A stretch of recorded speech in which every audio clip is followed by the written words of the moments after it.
Assalamualaikum warahmatullahi wabarakatuh. Perkenalkan, saya adalah Putri Destia dari Universitas Merdeka Pasuruan. Di sini saya akan mempresentasikan hasil karya saya, yaitu tentang Dewan Syariah Nasional Majelis Ulama Indonesia atau yang biasa disingkat dengan DSN MUI. Berdirinya Majelis Ulama Indonesia.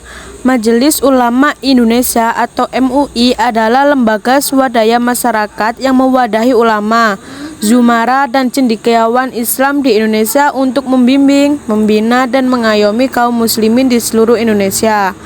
MUI berdiri pada tanggal 7 Rajab 1395 Hijriah, bertepatan dengan tanggal 26 Juli 1975 di Jakarta, Indonesia.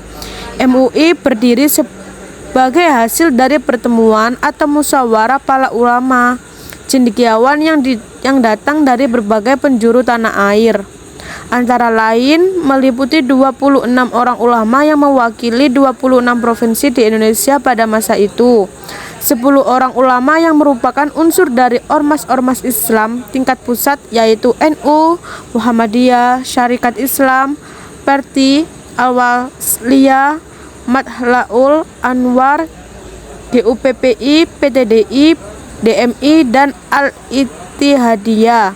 4 orang ulama dari Dinas Rohani Islam, Angkatan Laut, dan Polri, serta 13 tokoh atau cendekiawan yang merupakan tokoh perorangan. Berdirinya Dewan Syariah Nasional Majelis Ulama Indonesia. Pembentukan DSN MUI ini dalam rangka untuk mewujudkan aspirasi umat Islam mengenai masalah perekonomian dan mendorong penerapan ajaran Islam dalam bidang perekonomian atau keuangan yang dilaksanakan sesuai dengan tuntutan syariat Islam. Selain itu, keberadaan DSN MUI merupakan langkah efisiensi dan koordinasi para ulama dalam menanggapi isu-isu yang berhubungan dengan masalah ekonomi atau keuangan. Surat Keputusan Dewan Pimpinan Majelis Ulama Indonesia. Maka dibentuklah Dewan Syariah Nasional dengan dasar pemikiran sebagai berikut. Yang pertama, dengan semakin berkembangnya lembaga-lembaga keuangan syariah di tanah air akhir-akhir ini dan adanya Dewan Pengawas Syariah pada setiap lembaga keuangan, dipandang perlu didirikan Dewan Syariah Nasional yang akan menampung berbagai masalah atau kasus yang memerlukan fatwa agar diperoleh kesamaan dalam penanganannya dari masing-masing Dewan Pengawas Syariah yang ada di masing-masing lembaga keuangan syariah.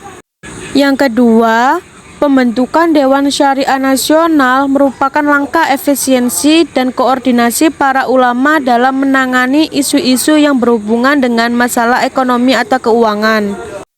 Yang ketiga, Dewan Syariah Nasional diharapkan dapat berfungsi untuk mendorong penerapan ajaran Islam dalam kehidupan ekonomi.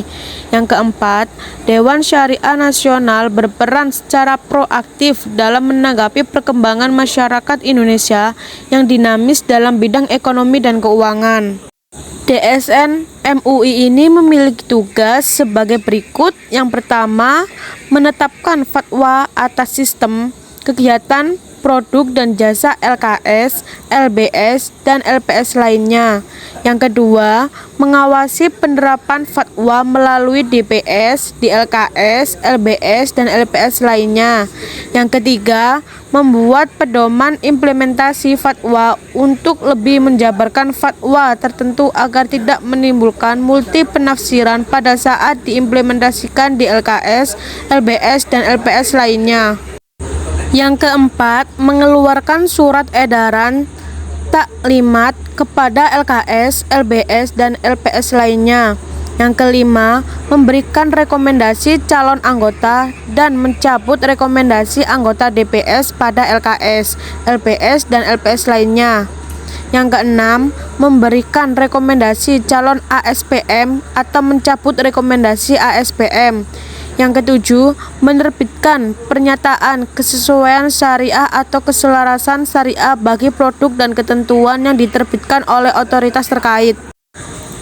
Kedudukan fatwa DSN dalam sistem hukum Indonesia. Ketentuan lebih lanjut mengenai tata cara pembentukan, keanggotaan, dan tugas Komite Perbankan Syariah sebagaimana dimaksud pada ayat 4 diatur dengan Peraturan Bank Indonesia. Yang pertama, kegiatan usaha sebagaimana dimaksud dalam pasal 19, pasal 20, dan pasal 21 atau produk dan jasa syariah wajib tunduk kepada prinsip syariah. Yang kedua, prinsip syariah sebagaimana dimaksud pada ayat 1 difatwakan oleh Majelis Ulama Indonesia. Yang ketiga, fatwa sebagaimana dimaksud pada ayat 2 dituangkan dalam Peraturan Bank Indonesia. Yang keempat, dalam rangka penyusunan Peraturan Bank Indonesia sebagaimana dimaksud pada ayat 3, Bank Indonesia membentuk Komite Perbankan Syariah. Yang kelima, ketentuan lebih lanjut mengenai tata cara pembentukan, keanggotaan, dan tugas Komite Perbankan Syariah sebagaimana dimaksud pada ayat 4 diatur dengan Peraturan Bank Indonesia.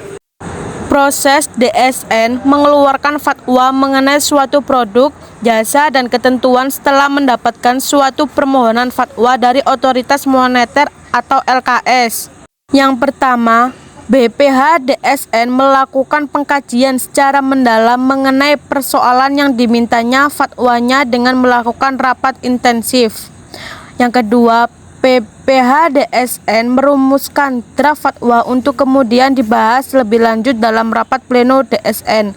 Yang ketiga, jika dalam rapat pleno DSN telah menyetujui draft fatwa, proses transformasi fatwa tersebut merupakan suatu perubahan bentuk dari produk penalaran para ulama fuqaha yang beragam menjadi produk badan penyelenggara negara yang bersifat seragam, yakni peraturan perundang-undangan atau Al-Quran.